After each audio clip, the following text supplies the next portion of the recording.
Welcome, summoners, to another electrifying Alliance War season. Prepare yourselves for epic showdowns as our Elite Four Lokians take on the fiercest opponents in the battle realm. Will our alliance rise to the top and claim victory, or will we face the crushing blow of defeat? Stay tuned, smash that like button, and subscribe for more MCOC action. Let's fight!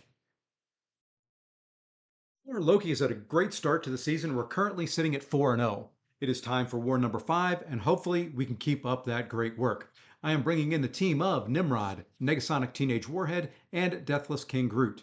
I am taking Path 1 in Section 1, and it's been a very long time since I've run this path. I'm also using a champ that I've never used before in war, so it should make for some interesting fights. Let's jump in and see how I do.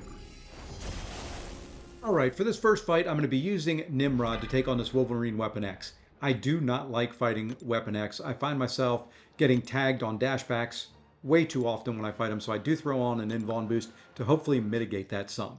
Now the plan going in here is I want to get a parry, and I want to do a 5-hit combo ending and a light to get into Blitz Protocol so that I can remove his heals. Replaces them with a little bit of a shock, so that's always nice, but just keep his healing down. Now I want to bait a special 1. There we go. And then kind of wait out the unstoppable phase and hope to get a nice little intercept in there, which we do. Now I just want to do some backdraft intercepts. He does fight more aggressively in this mode. There I kind of messed up. I did a 5-hit combo, so I throw this special 1 just to kind of intercept him and to buy myself a little time. Get tagged on a dashback. It was only 2 hits, so I still have 1 left on the invuln boost. Now I got over 2 bars of power. Now I just want an opening to throw a special 2. I wanted to do it right there. Did accidentally push myself to a special 3. Not a big deal. We just have to kind of wait out the special 3 timer. And when we come out of it, he dies. So pretty clean. Not the greatest fight in the world, but full attack bonus. Now for this next fight, I was a little bit of a guinea pig. Wasn't really sure how Negasonic was going to do against this Longshot on this node. It does have masochism. So, you know, her debuffs are going to stick. I don't have to worry about him healing up or anything like that with parries or any of the debuffs. So what you'll notice here in this fight is I fight it fairly conservatively. I don't go real aggressive. I bait a lot of special 1s, and I bait them fairly early. I just do not want to push him to a special 2. You know, probably could with Negasonic, but it is really just a matter of trying to stay clean there. Missed the timing on the dashback. Not a big deal. I do have the invuln boost still on from the first fight, so no damage done. Now it is just, once again, baiting special 1s. You'll see this a lot during this fight. I am kind of dancing back and forth, trying to get him to throw a special 1. There, I knew if I tried to dex, I was going to be late, so I was going to take damage. Here we do get a special 2 in, so we do have a lot of incinerates on him now, which is nice. Now he just needs to play fairly aggressive, and you can see that he threw a special 1, and he's still at a special 1. So, bait out another one. Now at least it's nice. I can do a few hits in a row without having to worry about baiting a special 1. You know, gonna lose my incinerates that I had on him, which is fine. Like I said, playing very, very conservative since I wasn't really sure how this fight was gonna go. You know, we're gonna try to get up to another special 2 here and throw that in. Now we get a clean parry. 5-hit combo into a special 2. We do get the full 16 incinerates on there. He throws a special 1 right away, which is finally nice. It's very rare in that fight that he threw it quick. And overall, turned out fairly well. A little bit longer than I'd like, but like I said, going in very conservative, and we do get the full attack bonus there as well.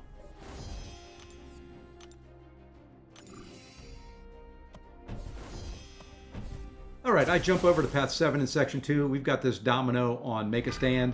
Gonna throw on a Power Start 1 because the plan here is to get close to a special 2, get a parry in, throw a heavy, throw the special 2, repeat if needed. Pretty simple. Let's see how we do. So here we go. Don't get a parry at the start. Never figure I will against Domino, but we do get a quick heavy. We throw a 5-hit combo, and then we just forget to hold block. We take a full 5 hits right into the face. But good news is we're still fairly healthy, and we get a good parry, and we're at a special 2. So now we want to get over the Blitz Protocol. There we go. We throw a special 2. Does decent damage, but as you can see, only down to about, 59% health. And we've got to go back at it again. So here we go. I forgot about the protection, but that's okay. Once we knock her down, those passive shots do a heck of a lot of damage. She's down to about 15%. Going to throw the striker out. Not going to finish her off there. She does get lucky, so I did back away. I didn't want to risk her, evading anything. Protection's back. Should have thrown a heavy there, but I really was taken, aback by the stun. I didn't think I was going to get one there. And now we get a heavy in. We knock her down. Protection's gone. We're at a special 2. Get back into Blitz Protocol. Throw the special 2. Finish her off. Not as clean as I would like, but, at the end of the day, full attack bonus is full attack bonus. Now for the fight that I was waiting for in this war, and that is the Negasonic fight against this rank 3 Korg. Negasonic is one of the best counters, in my opinion, for Korg. I love using her against Korg. There's other champions that work well, but she counters everything that he can do. And you can see there, the Power Start 1 comes into play. It's nice. I'm able to get to a special 2 fairly quick. We do get the full 16 incinerates on, and he's sitting there, 21 incinerates, 20 seconds in, and he's already down roughly 30% of his health. Now, just need to get a special 1 in to refresh those incinerates and add a few more to the fire. We're going to throw a heavy in to put on the incinerate vulnerability. Nice that he throws a special 2 right away. We're going to go back in one more special 1. Nice little 30 incinerates on him. Quick little combo here into a striker. And that rank 3 Korg is down in 48 seconds. Very, very pleased with that fight. Went better than I expected it would. For our 5th fight, we're going to take on this Omega Sentinel on the Ebb and Flow Knockdown, right back at it, an Aggression Prowess node. I'm going to be using King Groot. Now, my plan going into this was not as good as it should have been. One of the reasons being is, when I looked at the node, it did not have the kind of the signifier that it was a tactic node. Completely forgot that she was when I went into it. So you can see here, I'm struggling a little bit trying to find spacing for a heavy, trying to find a way that I can build my clarity charges. At this point, I've decided, okay, I've got some Furies coming up here pretty soon. If I don't get a clean parry, there I got a clean parry and it didn't matter, I was late. Finally, got a parry in. We now have our clarity charges. Now we can do some damage. We've got 9 Furies. I'm going to drop a big special 2. The Incinerate's not going to stick, but it does decent damage. Fortunately, in this fight, King Groot is an absolute tank. I fought this completely wrong, and we're still in good shape. So now we're just going to kind of continue to hit into her, trying to get a heavy in to knock down the protection. We get a heavy in. Now we've got 5 Furies. We're close to another special 2, and we can finish it off. Not clean, very ugly. King Groot is a tank, and we get through it.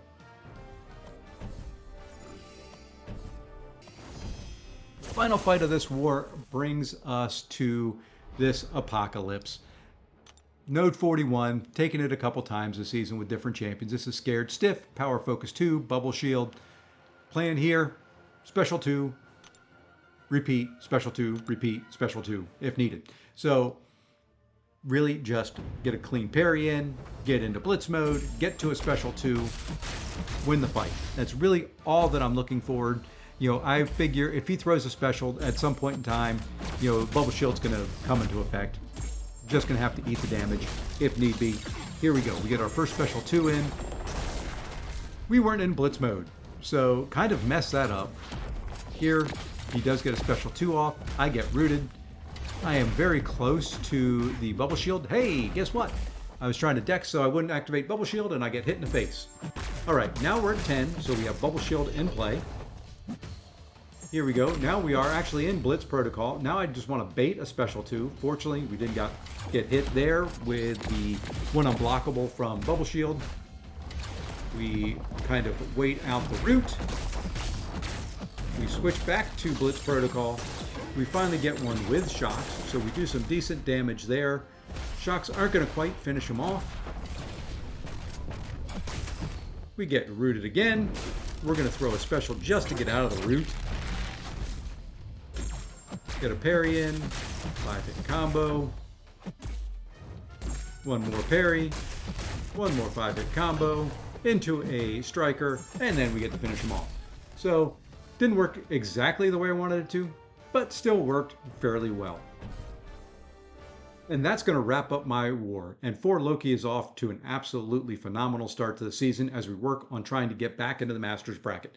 5 straight wins is a great way to start. We just need to keep it going.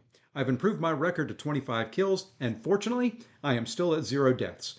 My free-to-play fights are coming up, and if you would like to see more war action, please hit that like, subscribe, and feel free to leave me a comment down below. Thanks for watching, and until the next one, take care all.